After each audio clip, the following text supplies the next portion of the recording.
잘 나옵니까? 여호수아 20장인데 도피성에 대한 말씀입니다. 도피성이 어떤 것인지는 잘 아시죠? 도피성은 부지 중에 살인하였을 때 피하는 곳이 도피성입니다. 오늘은 이 시간에는 도피성에 대한 이야기를 함께 나눌 텐데, 도피성이 가지고 있는 의미가 참으로 큽니다. 이것이 이제 신약에 오면 예수 그리스도를 의미한다 그러는데요.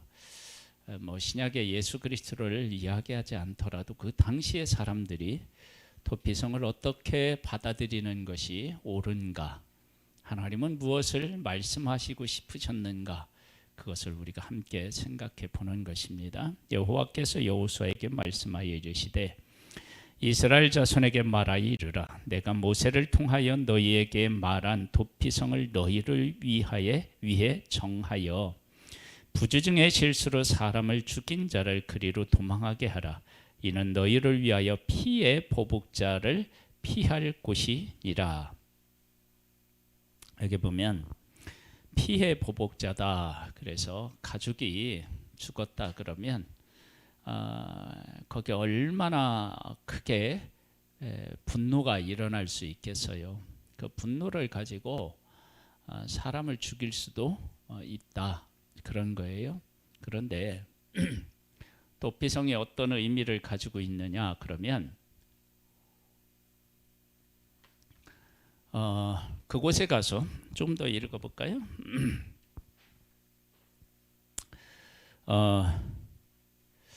그 4절에 보면 이 성읍들 중에 하나에 도피하는 자는 그 성읍에 들어가는 문 어귀에 서서 그 성읍의 장로들의 귀에 자기의 사건을 말할 것이요, 그들은 그를 성읍에 받아들여 한 곳을 주어 자기들 중에 거주하게 하고 피해 보복자가 그의 뒤를 따라온다 할지라도 그들은 그 살인자를 그의 손에 내주지 말지니 이는 본래 미화함이 없이 부지 중에 그의 이웃을 죽였습니다.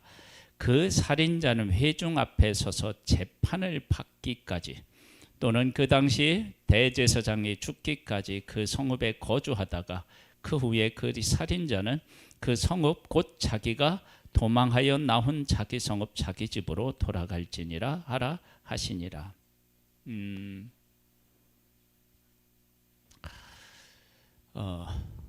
도피성에 가기 전까지는 내가 분노에 차서 사람을 죽여도 죽일 수 있었어요.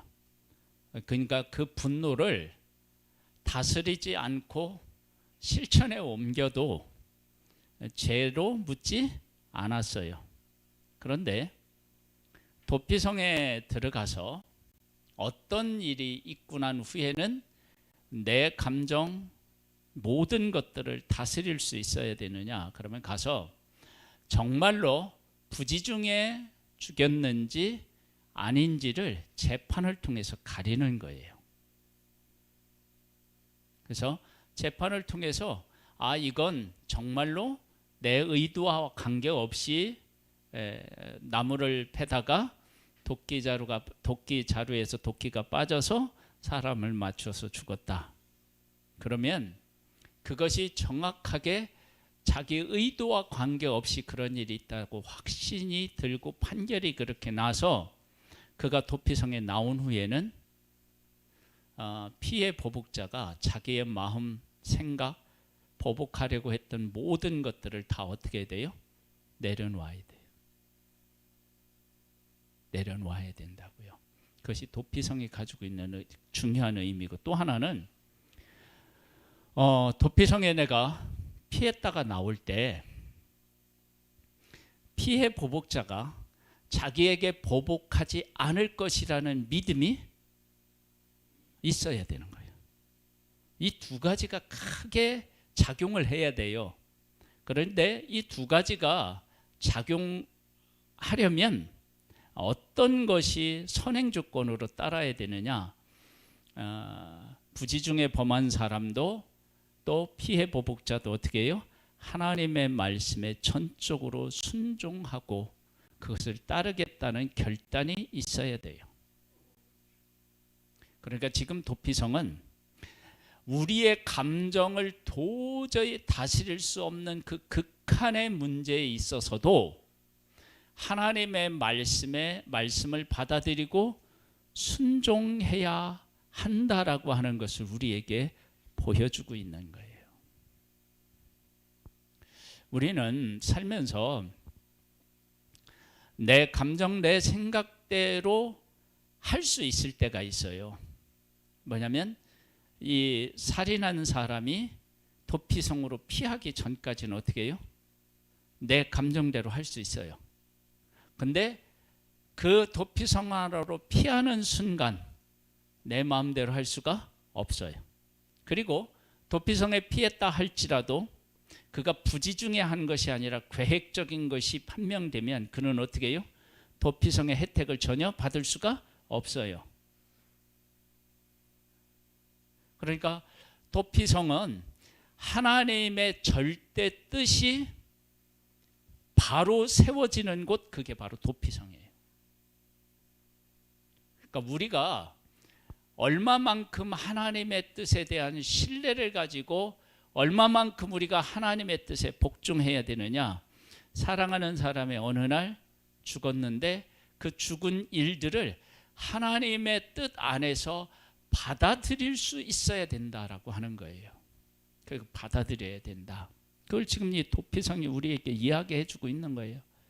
그래서 내가 그를 막 보복하고 싶은 마음이 있는데 재판을 통해서 아니라는 것이 판명이 딱 되면은 어떻게 되냐면 그 사람을 보복하려고 했던 모든 것들을 딱 내려놓고 그와 더불어 함께 살아야 돼요. 여기 보면 그렇게 나오잖아요. 살인자는 그 성읍 자기가 도망하여 나온 자기 성읍 자기 집으로 돌아가자고 그랬잖아요. 그러면 부지중에 죽였는데 전혀 알지 못하는 사람을 부지중에 죽일 가능성은 그렇게 낮죠. 없는 건 아니겠지만 낮죠. 함께 살아가는 사람에게서 일어나는 일 아니에요. 그러면 그렇게 해서 집으로 돌아오면 내 가족을 잃은 사람이 하나님의 판결을 받아들여서 그와 더불어 어떻게 해요? 이웃으로 함께 살아가는 거예요. 그런 일이 없었던 때처럼 동일하게 같이 살아가는 거예요. 무엇 때문에 그렇게 살아야 돼요? 하나님의 말씀, 하나님의 뜻이기 때문에. 그래서 도피성은 하나님의 절대적인 뜻이 이스라엘 가운데 어떻게 해요? 바로 세워지는 곳, 그것이 바로 도피성에 가지고 있는 의미예요. 예수 그리스도가 우리의 도피성이라서 예수 그리스도에 피하면 우리를 보호해 준다. 그렇게 이제 신약에 와서는 해석하는데 구약에 있는 하나님의 백성들은 그 도피성을 그렇게까지 해석이 안 되죠. 지금 자기들 안에 있는 현실적인 문제를 가지고 도피성으로 어떻게 했냐면 다루어내야 된단 말이에요. 우리가 이 사실에 대한 것들을 잘 이해하면 우리가 이제 무엇을 배우게 되느냐? 그러면 하나님의 뜻에 대한 순종을 우리가 배우는 거예요. 하나님의 뜻에 대한 신뢰를 배우는 거예요. 하나님께서 야, 너 적하고 싸우러 갈 때 내가 너를 보호해주고 승리케 할게, 가. 그러면 어떻게 되냐면 그렇대로 가는 거예요. 왜냐하면 하나님이 약속하셨으니까. 지금 여기도 똑같은 거예요. 피해 보복자가 있는데 그 있는 곳으로 가서 그와 더불어 살아. 왜냐하면 이 문제는 부지중에 한 일이고 부지중에 한 일은 내가 보호해 주겠다고 약속했으니까 그 약속을 믿고 가. 그런 신뢰를 우리가 하나님의 약속에 대한 신뢰가 우리에게 있어야 된다는 거예요. 그러면 이 문제는 단순히 이 문제에 국한되지 않고 우리의 삶의 전반적인 문제에 다 해결돼요. 다 연결이 된다고요. 이스라엘 백성들이 광야를 통과할 때 그 안식일 전날에는 1틀분의 양식을 주잖아요. 그렇죠? 근데 그 전에는 매일같이 어떻게 해요? 하루씩의 양식을 주었어요. 하나님이 이틀, 그 다음 안식 전날에는 이틀을 주겠다고 말씀하셨어요. 그것을 믿고 안 나간 사람이 있었고, 그것을 믿지 못하고 어떻게 해요? 나간 사람이 있었어요.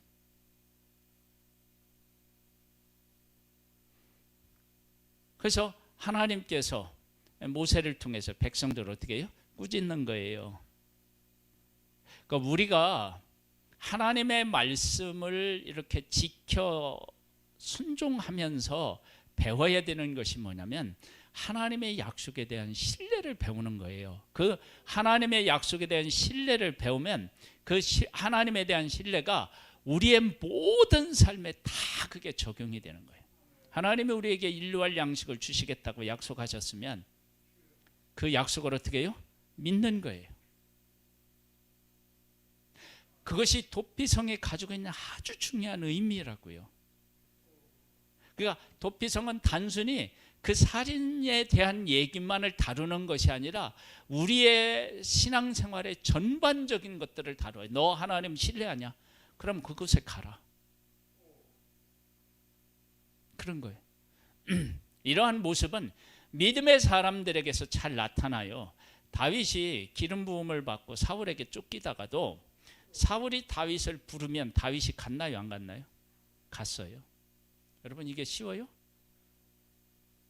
어렵잖아요. 갔는데 사울의 마음이 변해서 다윗을 향하여 어떻게 해요? 창을 던져요. 그리고 피해서 도망가요. 그리고 다음에 또 요나단을 통해서 사울이 원수 갚지 않는다는 것을 알고 다시 와서 어떻게 해요? 식사해요. 한번 생각해 보세요. 이게 가능한 일인지. 근데 다윗은 하나님의 보호하심을 어떻게 해요? 신뢰하는 거예요. 그리고 가요. 바보 같은 짓인 것 같은데 가요. 그때 하나님께서 다윗을 어떻게 해요? 보호해 주셔요. 다윗이 피했지만 사실은 하나님이 그를 보호해 주신 거죠. 이런 것들을 배우는 거예요. 그러니까 그 광야에서 만나를 통해서 하나님이 그 백성들에게 하시는 가장 중요한 메시지는 뭐예요? 사람이 떡으로만 살 것이 아니요 하나님의 입으로 나오는 모든 말씀으로 살 것이니라. 이걸 배우는 거잖아요. 그러면 그 만나가 왜 그 말씀하고 그렇게 연결이 되느냐, 그런 해석이 가능하냐? 그러면 이런 거예요. 만나를 주셨어요. 언제 걷어야 될지 말씀하셨죠. 해 뜨기 전에 가서 걷어야 돼요. 해가 뜨면 어떻게 해요? 다 사라져요. 그러니까 양식이 내렸는데 그가 양식이 되려면 뭐에 순종해야 돼요? 하나님의 말씀에 순종해야 돼요. 그리고 그렇게 거두어 와서 그 다음 날까지 남겨두면 벌레가 생기고 냄새가 나요. 그러니까 말씀을 지켜야 양식이 되지, 말씀에 불순종하면 어떻게 돼요? 벌레가 생기고 냄새가 난단 말이에요. 그러면 거둘 때도 말씀, 보관하여 양식으로 삼을 때도 뭐에 순종해야 돼요? 말씀에 순종해야 그게 양식이 된다고요. 그래서 사람이 떡으로만 사는 것이 아니고 떡으로 살아야 돼요. 그래서 하나님 만나를 주셨어요. 근데 만나를 자기 임의대로 거두거나 임의대로 보관할 수가 없어요. 하나님의 뜻대로 해야지. 그래서 만나가 뭐냐면 떡으로만 사는 것이 아니라 하나님의 입에서 나오는 모든 말씀으로 살 것이나, 그래서 그런 해석이 나온 거예요. 그것처럼 만나에 그런 의미가 담겨져 있듯이 도피성이라고 하는 것도 나를 죽이려고 하는 사람이 옆집에 살고 있으면 내 집으로 가서 그거 하나님이 나를 보호해 주실 것이라 신뢰를 가지고 거기에 가서 살아야 되는 거예요. 만약에 그렇게 하지 않고 자기 집으로 돌아가지 않고 그 이사를 간다, 그럼 어떻게 돼요? 그건 하나님의 보호하심이 안에 대한 신뢰가 아닌 거예요. 가서 사는 거예요. 그 다음에 피의 보복자인 사람은 내 마음에 막 그 하루아침에 일어서 막 어쩔 수 없는 그 마음이 있어도 하나님이 부지중에 한 것이라고 하는 것이 분명해졌어. 그래서 재판을 통해서 나왔어. 그럼 부지 중에 한 일은 용서해 줘야 돼. 그리고 그 사람이 옆에 살아도 이웃으로 받아들이고 그와 더불어 전에와 같이 동일하게 살아야 되는 거예요. 왜? 그게 하나님의 뜻이니까.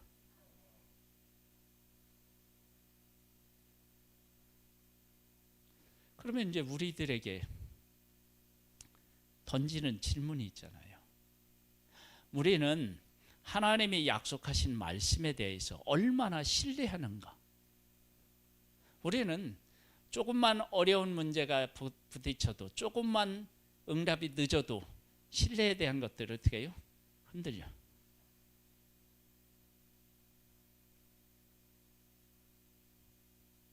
그러면 나의 하나님에 대한 신뢰의 마음은 그만큼 약하다는 거예요. 그런 부분에서 나는 하나님을 얼마나 신뢰하는지를 점검해 봐야 돼요. 그리고 내 마음대로 하고 싶은 마음이 막 있는데 하나님이 안 돼? 그러면 거기에 대해서 반응해서 예 하고 순종할 수 있는 것. 그것이 어디에 있느냐면 도피성에 있는 거예요. 그러니까 도피성은 단순히 살인한 자가 피해서 있는 그런 것이 아니에요. 그게 전부가 아니에요. 다시 그 사람이 돌아오는 거예요. 그래서 함께 전에 그런 일이 없었을 때처럼 살아가는 거예요.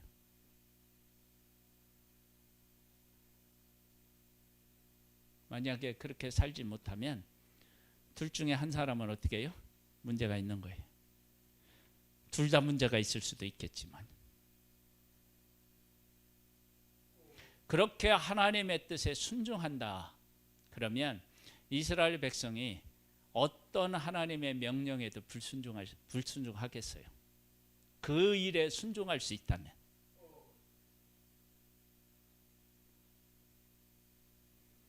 우리가 이런 얘기도 나누었어요. 새벽에 자기 아들을 아끼지 아니하시고 우리를 위해서 내어주시니가 어찌 그 아들과 함께 모든 것을 우리에게 은사로 주시지 않겠느냐. 그래서 예수님을 보내주셨다는 것은 하나님이 우리에게 어떤 것도 아까워하지 않고 다 주신다는 것이다. 그래서 예수 그리스도를 이 땅에 보내주셨다라고 하는 것을 바르게 깨달아 아는 사람은 하나님께서 나에게 필요한 모든 것들을 공급해 주시는 하나님이시다라고 하는 확신이 있어야 돼요. 예수 그리스도를 하나님이 보내주셨다라고 하는 것을 믿는데 하나님에 대한 신뢰가 없다. 그건 예수 그리스도를 보내신 하나님을 제대로 알지도 못하고 신뢰하지도 못한 거예요. 예수 그리스도는 가장 귀한 거예요. 그 귀한 것을 아낌없이 나를 위해서 주신 분이 다른 건 아까워하겠어요? 다른 것도 하나님이 아낌없이 주시는 거라고요. 그런 것들을 배워나가는 것, 그것이 바로 뭐냐면 하나님의 말씀을 듣고 그 말씀을 배워나가는 거예요. 우리가 그것들을 배우고 그런 것들을 배우고 그 가운데 살아가는 것이 그게 믿음의 삶인 거예요. 믿음.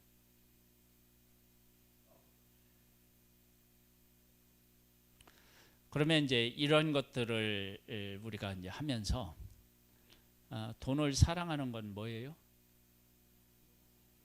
모든 악의 뿌리가 돈을 사랑하는 데서 있대.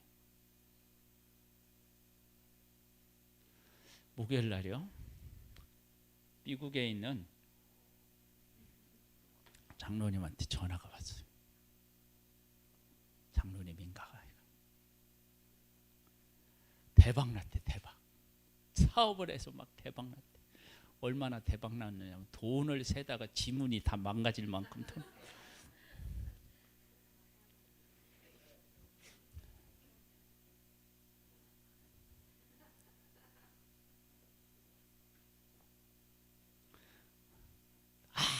아무한테도 자랑할 사람이 없더래. 나한테 자랑해도 나는 시기와 질투를 안 할 것 같아서.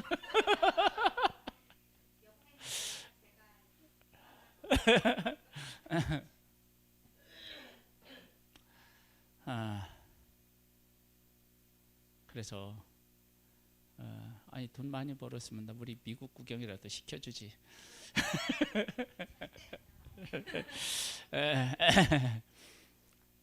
여러분 한번 생각해 보세요. 내가 돈을 사랑하면 돈 얘기를 하면 거기에 대한 반응이 생기게 돼요. 근데 내가 돈을 사랑하지 않으면 그가 그렇게 자랑하고 싶은 그 마음을 어떻게 해요? 이해가 헤아리는 거예요. 내가 명예 권력에 대한 욕심이 없으면요, 명예 권력에 대한 이야기를 해도 내가 거기에 크게 반응을 안 하는 거예요. 여러분 잘 한번 생각해 보세요. 그래서 내가 돈에 대한 사랑함이 있잖아요. 그러면 돈에 어떻게 해요? 매여요. 틀림없이 매입니다. 근데 돈을 사랑하지 않잖아요. 그럼 돈에 대해서 어떻게 해요? 자유함이 있어요.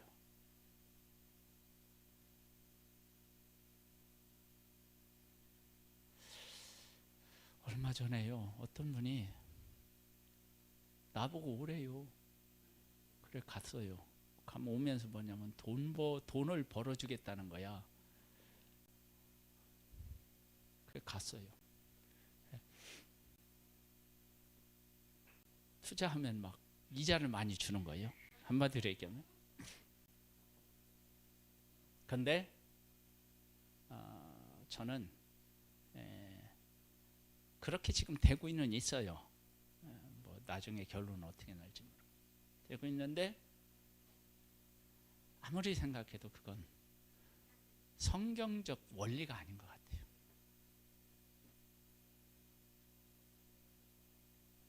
나도 돈이 왔다 갔다 했긴 해.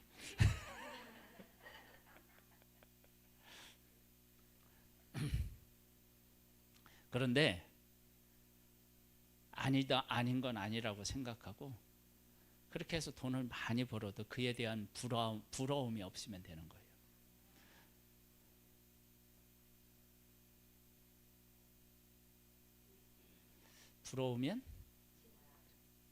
여러분 부러우면 욕심에 끌려서요, 유혹을 받아서 넘어져요. 그러니까 도피성이라고 하는 것이 단순히 그곳에 가면 생명을 살린다 그런 정도가 아니고요, 거기에 머무는 게 아니고, 내가 잘못해서 했을 때 하나님이 야 집으로 가라, 그럼 집으로 가는 거예요. 거기에 누가 있는데? 나를 언제 죽일 줄 모르는 사람이 있는데 가서 사는 거예요. 그 다음에 내가 피해를 입었어요. 그런데 그 피해 입어서 막 죽이고 싶은 마음이 있는데도 도피성에 갔다가 딱 나오면, 이 사람은 부지중에 한 것이지 계획적으로 한 일이 아니다는 것이 판명 난 거예요. 그러면 그것을 받아들이는 거예요. 하나님의 뜻으로. 그것이 도피성이 가지고 있는 의미란 말이에요. 근데 이러한 것들은 말씀 속에서 우리가 다 적용이 가능해요. 그래서 돈을 사랑하면 어떻게 사랑하는 것이 일만하게 뿌리가 된다고요. 여러분 돈이 있으면 얼마나 좋아요. 저도 돈이 좀 있었으면 좋겠어요. 그런데 돈을 따라가지는 않으려고 해요. 돈이 나한테 따라와야지. 천하의 이수가 돈을 따라가면 되겠어요?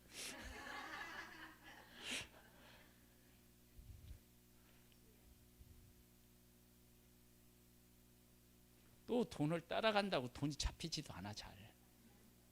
나는 손이 작아서 돈 잡아도 많이 잡지도 못해.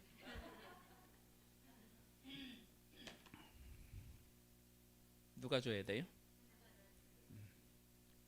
하나님이 주셔야죠. 안 주시면 어떻게 해요?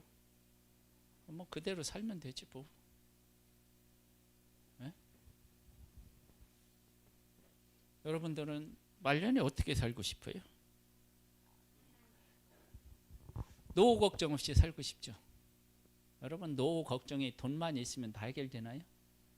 아이고 그러면 얼마나 좋겠습니까만 돈만 있다고 노후 걱정이 안 되는 게 아니에요. 돈이 있어도 자식이 문제가 생기면 어떻게 해요? 맨날 걱정하는 거예요.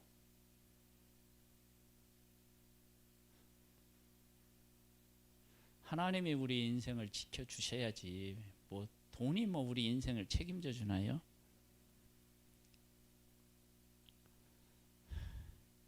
이런 거 생각하면 아이 보험 드는 게 아깝기도 하고 그래.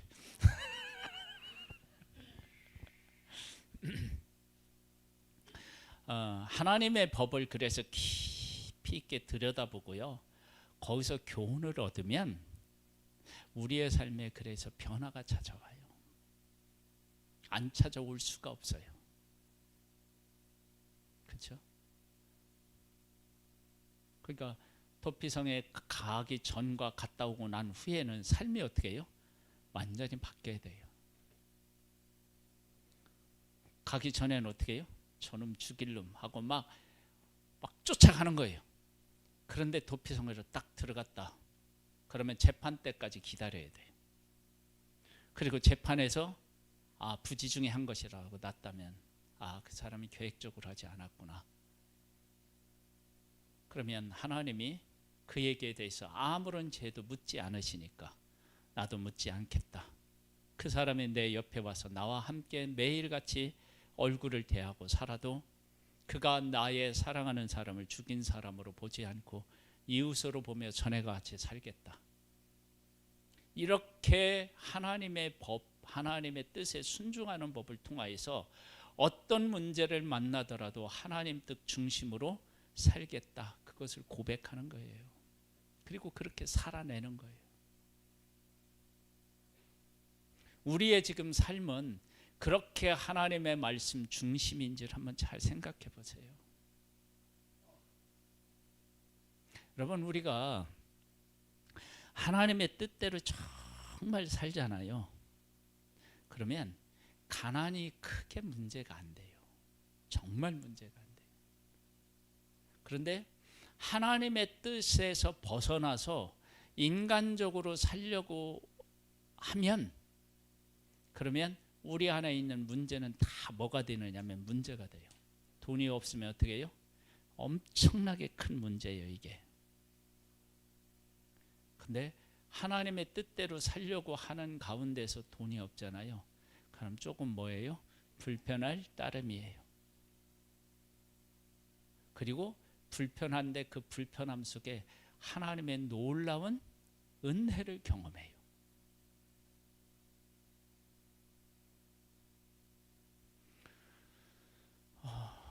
이 말 믿어요? 막 복 받으라고 하면 막 아멘도요, 막 하고요.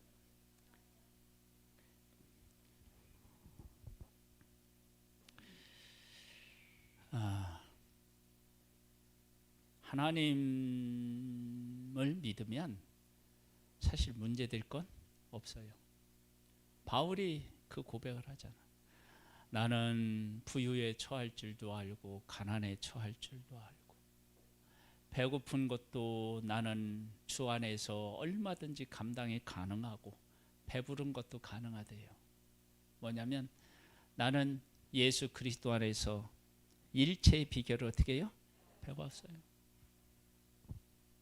그러니까 바울은 그래서 어떻게 되냐면 행복해요.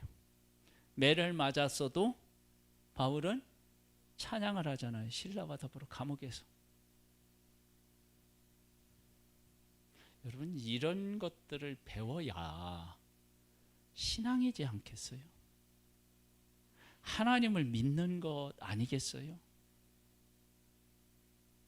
우리가 이러한 모습을 세상에 안 보여주니까 예수 믿는 사람들, 예수 믿는 가치에 대해서 사람들이 회의를 갖는 거예요. 우리가 이런 것을 바르게 믿으면 어떻게 돼요? 세상은 빛인 우리 앞으로 다 모이게 되어 있다고. 왜냐하면 세상은 어두우니까. 우리가 이러한 하나님의 뜻을 바르게 깨달아 알고 그 가운데 살아서 세상의 빛으로서의 사명, 소금으로서의 사명을 감당할 수 있는 우리들 되기를 주님의 이름으로 축복합니다. 7절로부터 9절을 안 읽어서 해야지.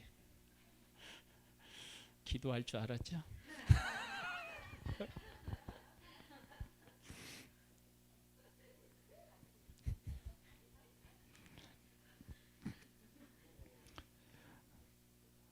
이에 그들이 납달리 산지 갈릴리 게데스와 에브라임 산지의 세겜과 유다 산지의 기럇 아르바 곧 헤브론과 여리고 동쪽 요단 저쪽 루벤 지파 중에서 평지 광야와 벳셀과 갓 지파 중에서 길리앗 라못과 므낫세 지파 중에서 바산 골란을 구별하였으니, 이게 지금 어디에 있는지를 이야기하는 거예요.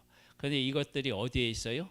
중간중간에 있어요. 그래서 얼마든지 피해서 갈 수 있는 위치에 있다고요.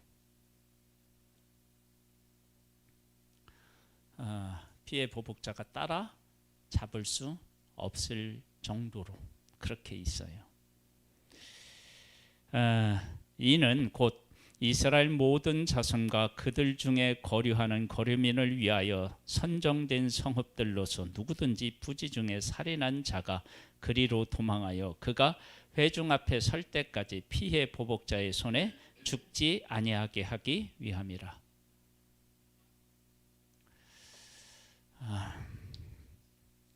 하나님을 배우기를 바랍니다.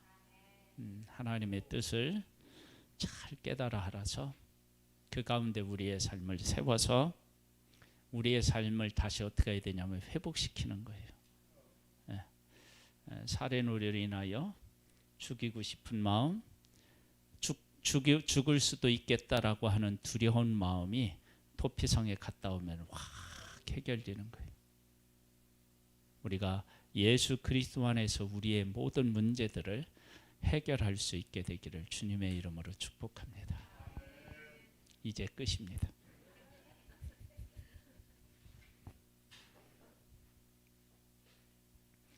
하나님 아버지 감사합니다. 우리를 사랑하시는 하나님, 하나님의 말씀 안에서 하나님의 뜻을 깨달아 알고 순종함으로 말미암아 우리의 삶이 회복되는 역사가 임하게 하옵소서. 지금은 우리 주 예수 그리스도의 은혜와 하나님 아버지의 독생자를 보내주신 그 극진하신 사랑하심과 성령님의 교통, 감화, 인도, 승리케 하시는 역사가 사랑하는 성도들과 그 가정 위에 이제로부터 영원토록 함께 있을지어다. 아멘.